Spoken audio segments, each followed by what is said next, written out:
En canvi, té una mirada estranya, com si s'hagués perdut en algun lloc, com si aquella roba i la guitarra que du a les mans estigués sobreposada. Té una mirada estranya perquè acaba d'aterrar. Dies enrere, mentre anava al banc, encotillat en la seva jaqueta i mig ofegat per la corbata negra, la va veure. Una dona etèria, vestida de blanc i amb els cabells tan curts que ningú no podia agafar-li. La veu i s'enamora, però no d'ella, sinó de l'expressió d'aquell amb qui parla. Ella s'apropa a algú, li diu unes paraules i a l'altre se li il·lumina la cara. La mira durant una setmana seguida, la troba en el mateix espai a la mateixa hora. Ella vestida de blanc i ell amb la jaqueta negra que l'estreny i la corbata que l'escanya.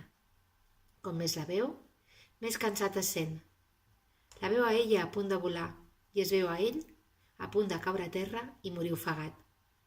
I de sobte ho recorda. La seva vida anterior, la llibertat sense diners, la seva guitarra oblidada, i es produeix la transformació.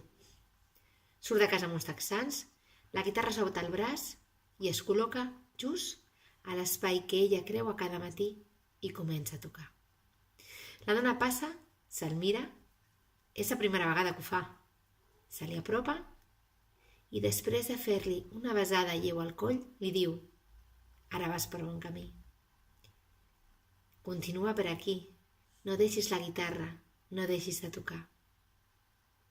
I mentre ell somriu, corprès d'aquella veritat, una altra que se'ls mira s'enamora de l'expressió del guitarrista, la que generen les paraules de la dona que més que caminar, vola.